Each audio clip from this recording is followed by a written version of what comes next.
Hello, this is our Rats with Team 4545 League, analyze the game between Z-Kid and Grab-U-Arc. This was played in Team Event 53 in the 6th round, I believe, and let's have a look. I've played both these guys before, and Z-Kid and Grab-U-Arc. I got draws with both. I was Rook and Bishop ahead of Z-Kid's 2 bishops in the ending and missed a 1-mover and got my Rook pinned and drew the game. Grab-U-Arc, he probably had me beat, and he didn't do it. But anyway, so we got a couple good players here. You can find both games in my library if you really care at ICC. So it looks like we're in a mainline Sicilian, but which one? Oh, it's the Dragon. Now, I admit, when I say I don't know openings, I do know something about them, and I can generally find good moves if I don't know book, but something like the Dragon that's just got miles and miles and miles of analysis to it, I don't follow it. I have no desire to put out that kind of work. I can work on other aspects of my game, and I believe those results speak for themselves. So anyway, we're going to discuss the Sicilian Dragon, and I have no clue when it left book, and it's up to the players or somebody else to tell me, because this game's going to stay even for a long time. Okay. But like I say, it's one of the reasons why I'm preferring Fischer random chess. Just start playing the middle game from move 1. Start your plan there. Why rely on all the theory that the grandmasters have told us? Just because they play it doesn't mean we have to play it. But both sides are moving quick because it sure looks like book to me. And these maneuvers seem thematic. And the clocks indicate such. Yep, they're moving fast. So, you know, if you want to study a chess opening and spend a lot of time and reach a position that might be tough to win, go ahead. If you feel confident in your ability, get them out of book. Play something else. You know, why? That's just my approach. Doesn't mean it's the right approach. But it worked for me. Okay. No, the clocks are still telling us that this is theory. Here we are at move 17. They took a couple minutes on that move, so I don't know. Okay, so what's happening here?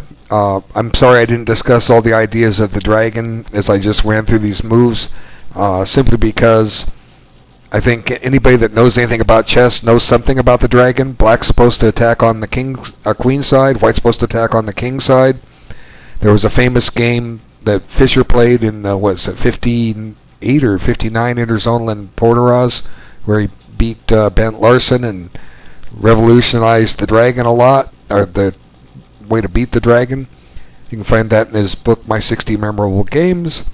You can find it in other places too, but if you want all the good notes, that's the book to find, co-authored by Larry Evans. Anyway, I know there's a lot of people that firmly believe in the Dragon. There's people that say that that it loses. So take your pick. I mean, if it really lost, I think Wilby would play it. Maybe it does lose, but there's enough in it that Black can survive and catch an unwary white opponent.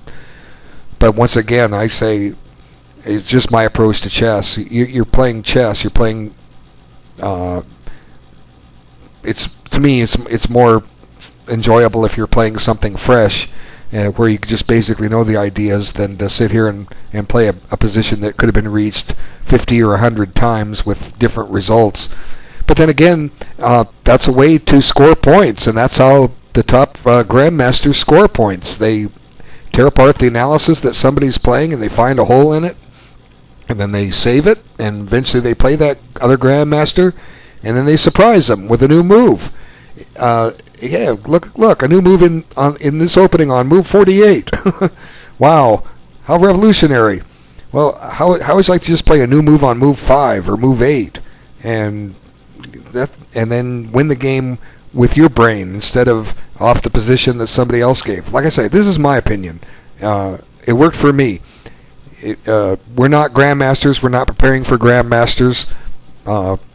Let's play chess, okay? But if you want to play book, that's fine. And eventually this maneuver comes in. Usually it comes in earlier, and white will decide which bishop he wants to part with, and he can do the same thing here. He can move the queen and take back on e3, or he can take on c4 right now. And that's what he does. He takes on c4. So, for what it's worth, black has achieved the bishop pair. White has his kingside attack set and ready to go. I suspect maybe black is out of his book now because clock time says starting to tick down, but white's still playing quick. There, white took some time. So maybe now we're out of the book, but I don't know. Maybe not. Sometimes if you have book memorized, you stop and analyze and make sure you remember the line. You've got to be careful. Maybe you've got to take some time and analyze. Say, let's see. There were 3 choices here. Which one? Let's see. I don't know. Let's talk about candidate moves. What can white do for a candidate move? I'm not trying to disrespect this game by going through it quickly. It's a really interesting and well played game. I'm just saying because it's theory, it kind of loses my attraction to analyzing something fresh, where I can take some ideas that you might not know and present them here. Here, if I try to show you an idea, it might be the wrong plan entirely because some book line will prove it was a faulty idea. So that's one reason why I don't want to do the work and look up the book and find out all the variations, because then I'm spending 5 hours trying to show you something perfect. Instead, we're just trying to analyze the game and find mistakes, because if we can find the mistakes, we can see why we made the mistake and correct them and play better next time. That's the key to improve, I'm convinced. It worked for me. My methods aren't the only methods, but they work for me. So what candidate moves does white have besides taking on g6? Well, he could, and I can't. He can't. Can he? It's crazy. I'm thinking bishop h6, but then there's tactics of deflection. Black could give up the exchange or something. Like here, I'll just show you. Obviously, if white takes here, you get this check. Okay. Now this gets crazy. Now black's going to have to give up the exchange, right? Because he has a mate threat staring him. So what's he going to do? F6. What else is there? F6, and then white's win the exchange. So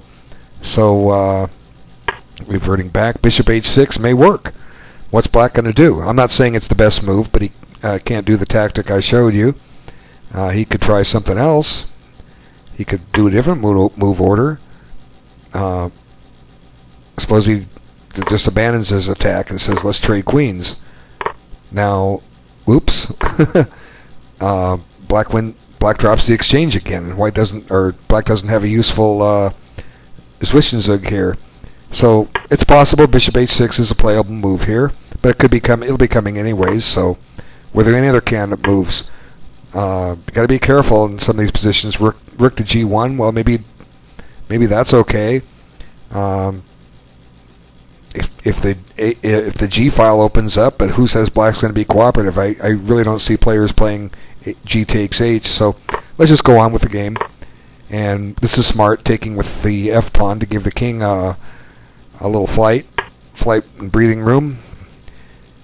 And that's what he does. So if the first impulse a player would have is, can we take the pawn? Well, look at it. Do you think you can? White to play, take the pawn.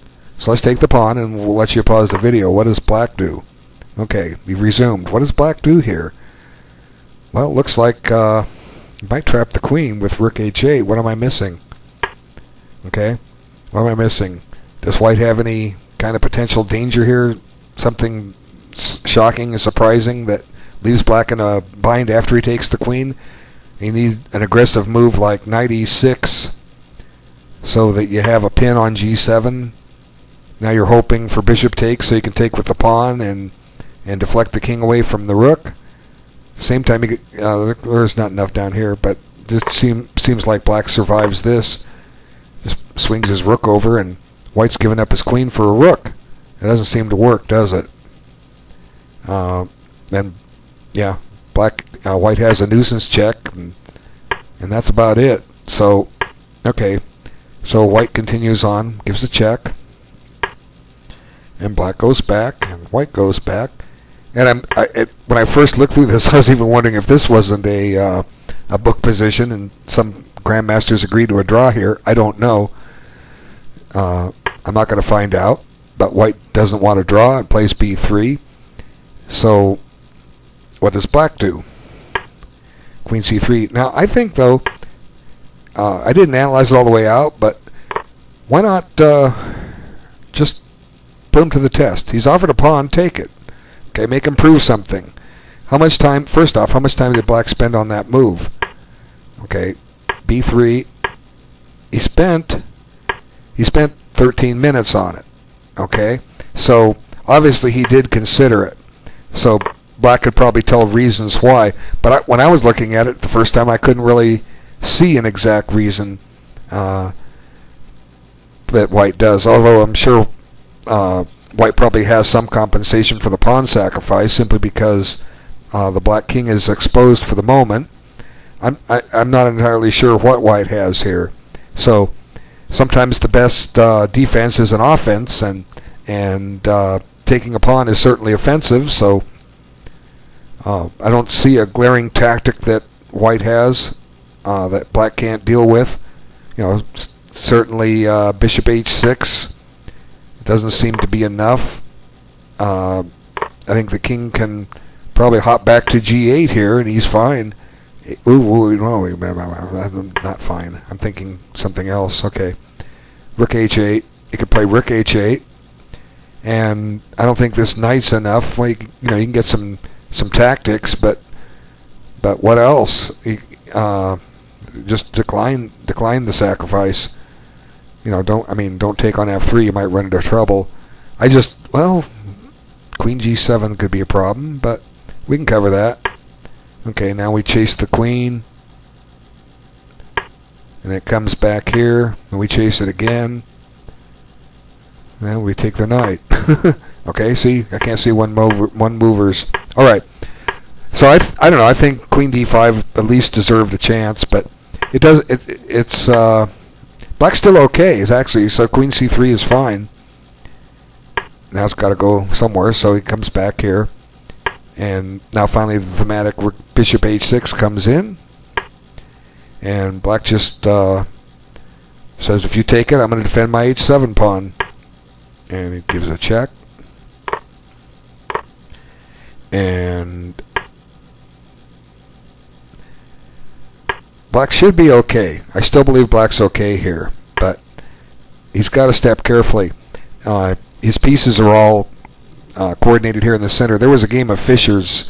I can't remember who he's playing. It might have been against Bill Hook, where the black pieces were all stuck here in the center like this, and there was this really neat combination that won the game. It's almost starting to resemble that. Okay, so king f8. That's probably okay.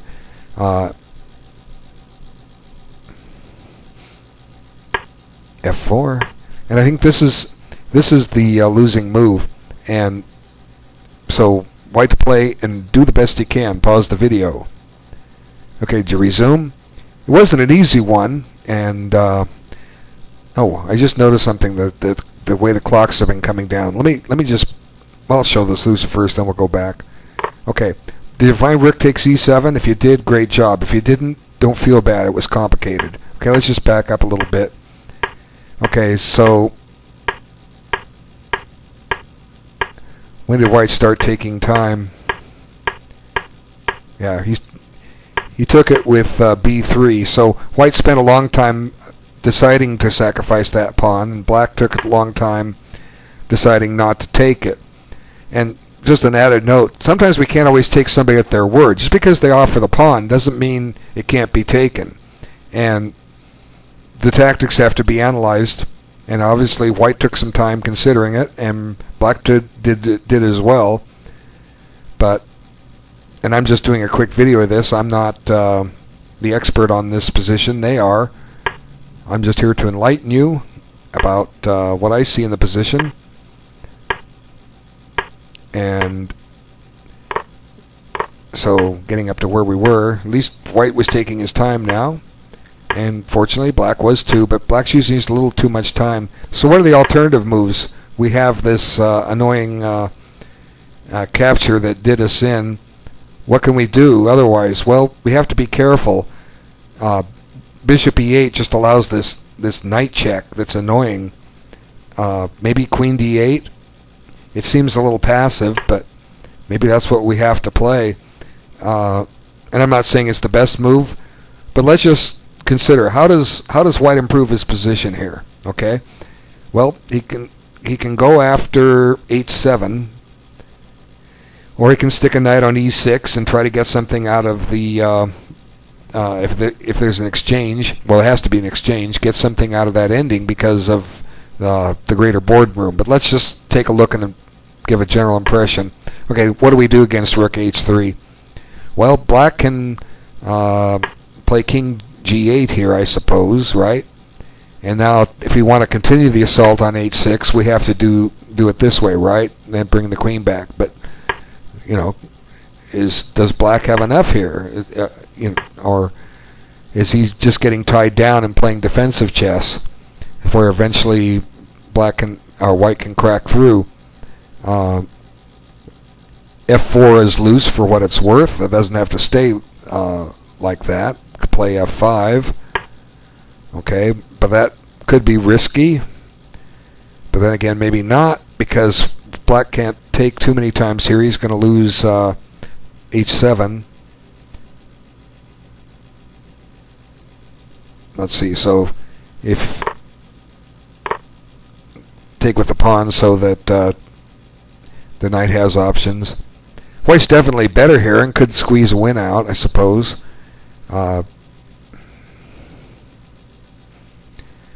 White can plan for knight e6, and the black rook has to stay where it's at on the second rank because it has to guard h7. But it's black's move here. I don't know, rook here. Let's try that. Knight e6. Now finally this comes. And I don't know, black's definitely tied up here. And white has the room. Yeah, there's probably a win here at some point. Let's go pin. Make a pin. Okay, this looks fine. What's black going to do? He's really tied up. Wow. You can't move the queen at all. The queen is stuck. And maybe black had better resources. I'm just looking at one line. But the queen can't move. The rook can't move. The king can't move. This can't move. This can't move. This can't move. This can't move. And this shouldn't move. So that leaves this rook. Right? Where's it going to go? Well, how about f6? That breaks the pin. Well, the pin is back and you're losing a pawn. So now this pawn's getting ready to run. And this one falls. So, whoops. I went too far back. Sorry. But the rook had to go somewhere, and white just seems to almost have his way in that position. How did I get there? Let's see. I think I played... Oops, I played queen d8. Yeah, I played queen d8. Then I started to pressure this. And I got this over here. Maybe not exactly the same way, but this came over here. And then I pushed there. And it took, and it took, and I came over there. And I did this. Yeah, this is how I got there. And I went and pinned it. So what does black do? Rook e8? Rook a8? Well, how does white continue? Well, he's with that rook pinned. He could stick the rook there. Well, black's got a little breathing room for his queen, but he's still got a pin to deal with. That rook may be a goner. What if white just plays rook back here? Now the plan is to attack it again from g1. This is probably very well winning for white. So there's definitely ways to play for a win. I don't know what the best defense was. It probably starts with queen d8, but I could be wrong. What else does black do? King... If we move the king to g8 directly, I don't know, the e7 falls again. No, he can't do that. I don't know, rook e8? But it seems like White still can play this for a win. It just seems like there's potential here, and play with the positional squeeze. Knight e6 and have the pawns in action. What's black do? They can come down here and attack a knight since we've got that e7 trick covered. Well, is it that easy? We're still going to do this. Well, let's go stick it on the 7th rank. Well, that's probably a quick loss. Check. Queen h6 check. Yeah, it's getting black in trouble. He's got to play queen g7, and yeah, still a game. Take down here. White's for choice here. It was a tough position, but let's just finish the game off. Okay, Rick, it's a very, very nice combination. It's one hard to see. He took about 3 minutes on the move, 4 minutes. When you're international master, you're supposed to find wins when they exist, and this one clearly exists. White is winning this, and the continuation is nice, to say the least.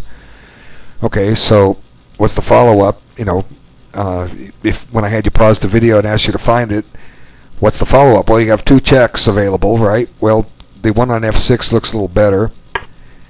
And now what's black do? If he goes to g8, you just pick this guy up. Of course, black picks that one up. Let's see what happens. Okay, he tries rook f7, but let's just try it. Okay, if king g8, what's white do? He takes here. Now, oh, there's a threat down there too. Queen takes.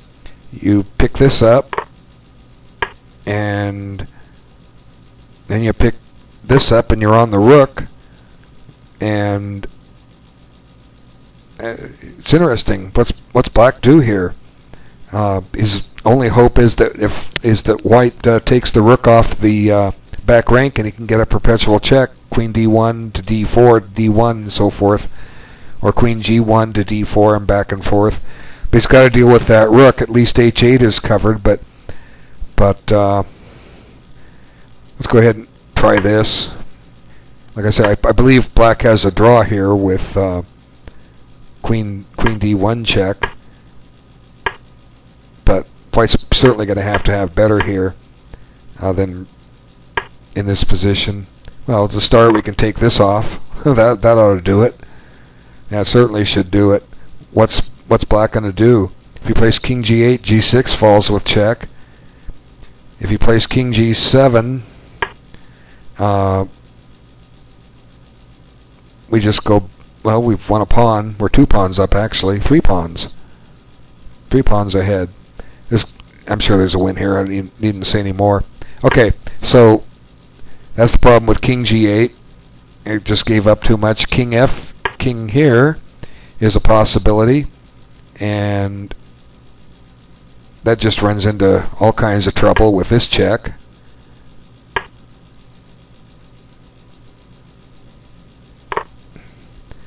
I do believe that's checkmate. Oh yeah, it's in the window. Black has been checkmated.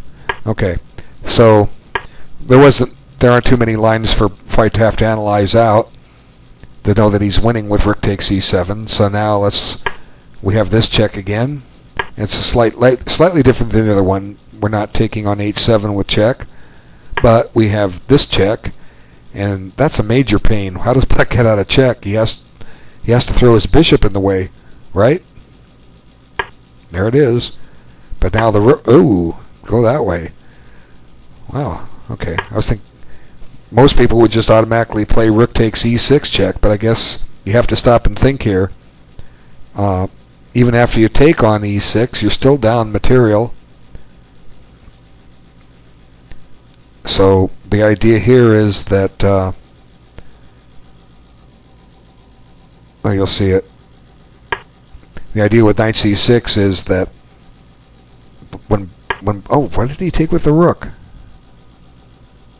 That's what I was trying to show you. Okay. Yeah, the point here is you check here and he has to go there. Then you check here and he has to go there. Then you get this with check, right? And then I think you get it, almost have him mated here. Let's see. Oh, you got to be careful. There's that threat to draw. Maybe they missed something, or chances are I missed something. Chances are, if anyone missed anything, it's me. Yeah, okay. I guess it wasn't necessarily a draw. The king can come out, and yeah, the king can come out. It probably wasn't a draw earlier. But anyway, check. He went there, and now take this, and it still looks reasonable. White's down the exchange, and he's got a couple of pieces loose. He's attacking a rook at least, but his queen's in trouble. So black resigned right here. Really, there's not much hope. There's only one legal move, two legal moves. You don't want to take with the knight because queen takes rook check, followed by queen takes queen, and white plays pawn takes f7. He's about to be a queen and a rook ahead. So that leaves king c7, and it seems to me that white can just give up his queen on c8. Yeah, it's easy. Queen check. Now you take here. Now you're threatening to queen. The only move to stop it doesn't really help because white comes up with this continuation, and after this move and up, and like I said, well, you can't go to d4 now. The knight's on it. So clearly a winning game. Very nice combination in the end. And again, just because I recommend not to go great depth into openings, this mainly comes back to how much time do you have for chess. If you've got plenty of time, study away, by all means. If you win games because of preparation, that's great. You did a better job of preparing, and the fact that these opening manuals and game scores are accessible helps a player that prepares. There's really nothing wrong with it. I mean, certainly I've won games due to preparation before, but again, you reach a position. Had Grabuark not made the mistake here, he did. At one point, there probably were several paths that he could have held his own and not lost. And if you're an international master, you need to win the games against these players. Okay. You can't be allowing them to get draws. It happens, but you try to make certain it never happens. Okay, that's my point. IMs need to be winning games against us lower guys. All right, that's just the point I'm trying to make. But it was a very interesting game, a very interesting sacrifice, and rook takes e7 check caught me by surprise, but then I wasn't looking for it. It just happened. But anyway, thank you so much for your time, and I'll be making another video for you soon. Take care.